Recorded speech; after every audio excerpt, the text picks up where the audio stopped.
Hi, Lucy. Can you hear me? Yeah, we can hear you loud and clear. Please go forward. Perfect. Sure.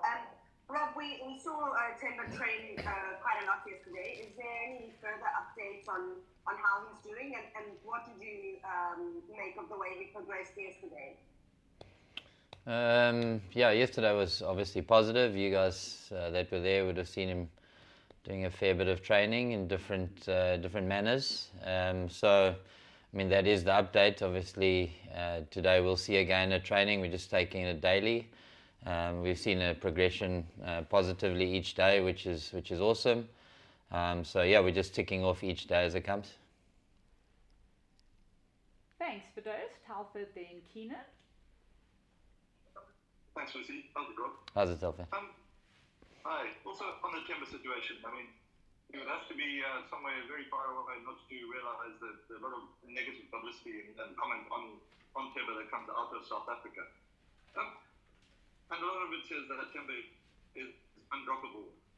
But, you know, what do you say to those people who say that he's gonna play whatever, whether he's on a hamstring or not? Is he subject to the same fitness protocols as everybody else?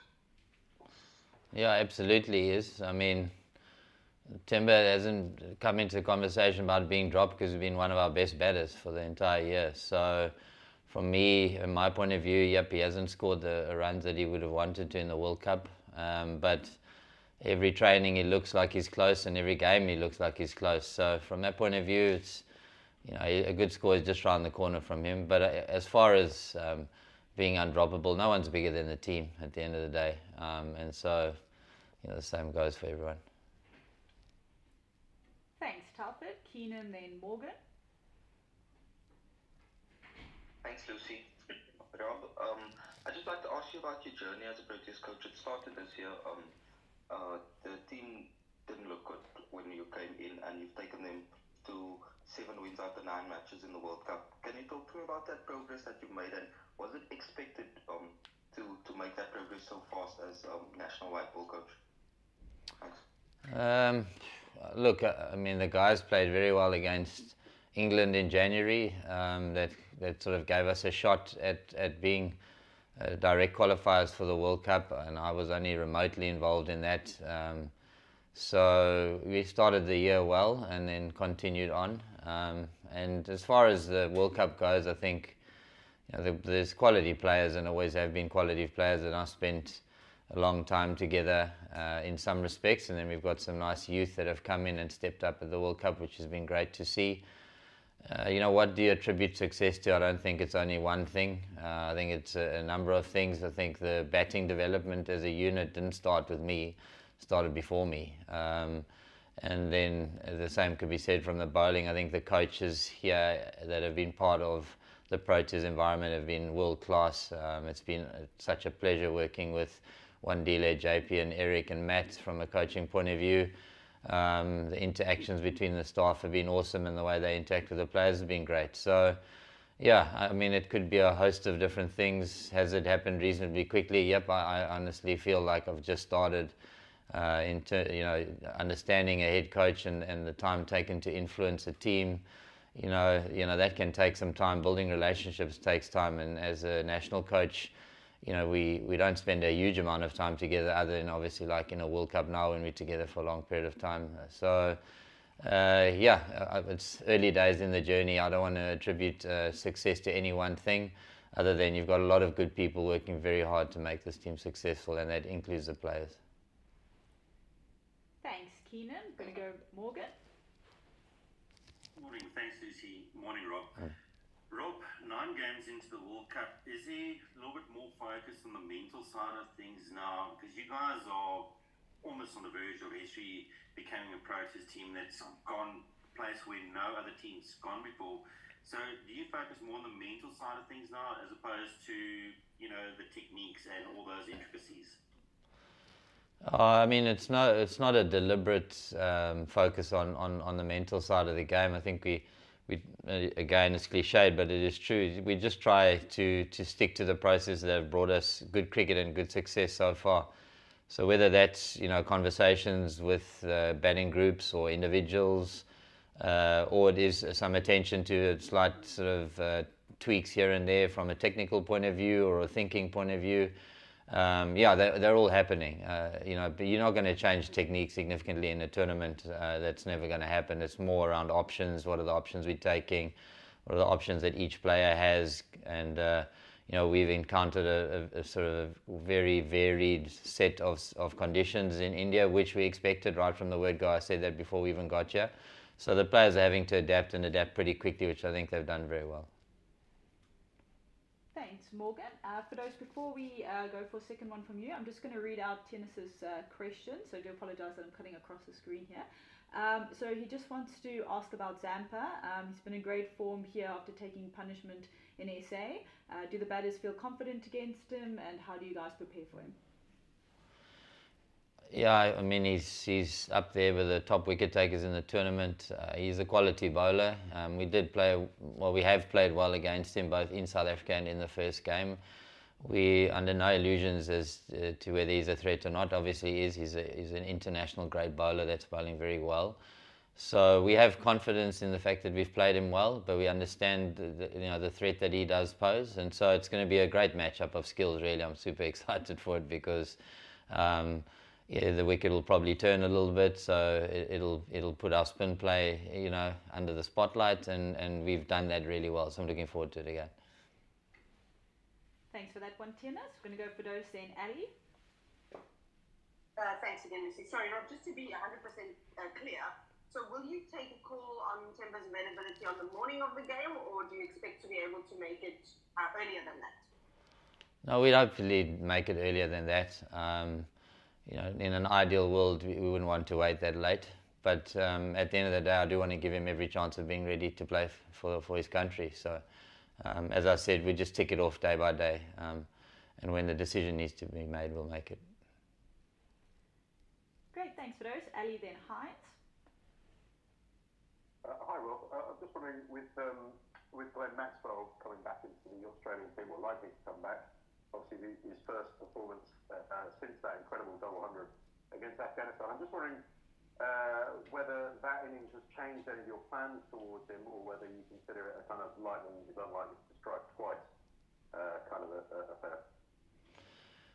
No, I mean, without sort of downplaying the innings, because it was spectacular and sort of a one of a kind, really. It's kind of what you expect from Glenn Maxwell, the sort of the array of shots that he played, the different reverse scoops that he plays and slog sweeps, etc., etc. So, there wasn't a shot that I saw him play that we haven't seen him play before. He obviously managed to put them all together in a day to do something historical, and it was pretty exciting to watch. So I'm hoping that he's not going to try and repeat those antics against us, but as we saw, he did create an opportunity early, which unfortunately the Afghanistans didn't capitalize on. And because of the way he plays, he generally does create some opportunity. So we'll be looking to bowl well, and if he does create something, we'll look to jump on it. Thanks, Ali. Going to go Heinz and Morgan. How's it, Rob? Hope you're well. One of the interesting things that sort of went missing with Marfu's omission against Afghanistan is that he actually had played 13 games in a row before that. So has the break been good to them? Do you think he's mentally refreshed and ready for what might be the semi-final challenge? I'm glad you brought it up because there was a lot of unnecessary conjecture as to why he wasn't playing. It was pretty simple that it was a young man with a very high workload that had started in South Africa leading into this World Cup. It was a nice opportunity just to allow him to step away for a bit and refresh. So yeah, he's certainly got a spring in his step and he's ready to rumble. So I'm looking forward to seeing him get up there. Thanks, Heinz. Morgan, and then we'll look to take one or two last questions if there are any further questions.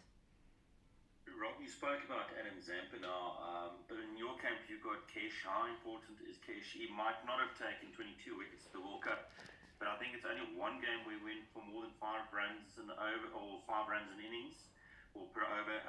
So massive strike bowler for you guys, a guy that can really pile the pressure on. And this coming from a guy that was doubtful for the World Cup not that long ago.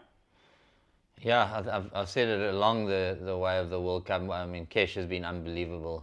He's an artist really, and great skill execution throughout the World Cup. It's been awesome to see him go about his business, as I said, in very different pitches, being able to do a similar role and then also be more of a strike force when the conditions have been in his favour. So yeah, nothing different. He's a very important cog in our wheel. Very clear in terms of what his specific roles are during the game, and how he gets used. So yeah, very important bowler in our group, and looking forward to seeing him roll in the semi-final for sure. Great. Heinz, then on Gama. Rob, just on micro again, are you enjoying also the dynamic that him and a guy like Gerald brings in terms of enthusiasm and almost no baggage, going into a big occasion like this? Yeah, I mean, there's a lot of guys in this team that actually haven't, sort of been part of a semi-final in a World Cup. But these two young lads, have bowled so well. Very often people talk about you can't buy experience, and that is true. But experience is only important or valuable if it actually makes an impact in the team that you're playing in. These guys have come in, they brought a fresh energy, very different in terms of the things that they do. And the skill set that they have, but both being wicket takers. And from a competition point of view, we sort of leading the race in terms of wickets taken in the power play and in the middle phase of the game, and it's no small measure to both their efforts. Ongama?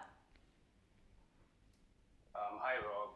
We've heard Temba talk about how the blueprint for chasing is not as defined as it is for setting scores. I'm just interested to find out the progress that you guys have made in defining that blueprint, and also obviously you've chased a couple of times in this World Cup. How have those games, especially the last one against Afghanistan, helped you guys to get a better understanding of how you want to approach batting second? Yeah, look, I think some of that is down to just the fact that we haven't done it a hell of a lot in this year. Sporadically over the year, we've obviously chased 10 times, but we had a string of games in the Aussie series that led into the World Cup where we batted first a lot. So from a blueprint point of view, it's we're trying not to sort of overthink the idea of chasing. It's just a matter of getting a few fundamentals right in order to get the chase done, and one of those is obviously a centralized figure in the batting unit to basically anchor the innings, which we saw Rassie Vanderson do in the last game. And then Aiden Markram obviously didn't get the team over the line, but he did that against Pakistan. So wherever we've chased well, there's been a central figure there that the other batters have batted around, and it's not rocket science. I think every team will be looking to do it in a similar fashion. So I think there is an understanding, and it's much like just doing it more and more and more to become efficient at it. And the Afghanistan game would obviously have just reiterated, our thoughts on how to chase and the blueprint around doing it, and we could tick that box. Thanks. We're going to go Corlelia next, and then Zahir, and then we'll look to wrap with Fidos. Hi Rob. There's been a bit of a buzz on social media about possible rain on Thursday and even Friday. So how does that factor into your preparations as a team, especially looking at Proteas' history with rain in World Cups? Fortunately, they put a massive DLS score on the scoreboard these days, so it's hard to get it wrong. But in truth, the only thing is just an awareness of the weather. I don't think you can prepare too much for it because it is such an inconsistent factor. We have to obviously have our ducks in a row if the game is impacted somehow by rain. But business as usual until we get closer to the time and can see how that rain might impact things. Thanks. Zahir? Apologies if it's been asked already, but have you received any messages from coaches or former captains or players, South African players, just wishing you guys good luck? And if so, what's the core of the message? Yeah, it's obviously it's nice to get the messages of goodwill from wherever they come from. I guess we've all got our people that we're close to in the cricket circles that have sent those messages through. I mean, the resounding message that we're getting is everyone's been really excited by the way we've played, and so for me that's sort of already a victory. So tomorrow, or sorry, on Thursday, it's just a matter of trying to repeat that again against a good opposition in a playoff game. And hopefully the team has sort of been a vehicle of inspiration, and judging by the messages, there has been that feel to it. So long may that continue. This won't define us, but certainly we'll be looking to try and play the same type of game and create the same vibe and inspiration around it.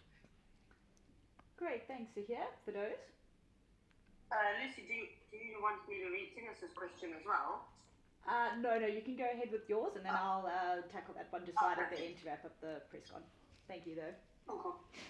Rob, we've been speaking to Enoch, who's kind of mentioned this terminology of being the artistic hunters, and you just said Keshav is an artist. So who's the hunter? I want them all to be hunters. So there's no one hunter in the team. I guess it's down to the explanation of it. It's just really guys seeking the opportunity to impact the game, and then really take those opportunities and take the game away from the opposition. So I think what we've seen in the World Cup is it literally can be anyone in our team that's able to do that. And the beauty of it is that different guys have stepped up at different times. So different guys have been the artists, and different guys have been the hunters, which has been cool to see. Awesome, thanks for those. And then just to wrap up, Tennis has just followed up on Timber for clarity. So after running and batting for more than an hour yesterday with much apparent discomfort, has the medical team seen enough to declare him fit, or what does the medical team still need to see from Timber before he can be declared fit? Yeah, look, it's a process, right? So yesterday was just a step in the process of declaring him fit. We didn't do sort of any high-speed running yesterday. We didn't do any fielding. We didn't do any running between wickets. So we still have to, bring those and factor those into the preparation and check him out in the more sort of high-speed zones, which is all a progression, right? You go from where the injury happened to the rehab that has happened over the last 72 hours, and each day brings something new that tests whether he's ready and match fit. So yeah, yesterday, as I said, we ticked that box yesterday. Today there'll be a few more boxes to be ticked.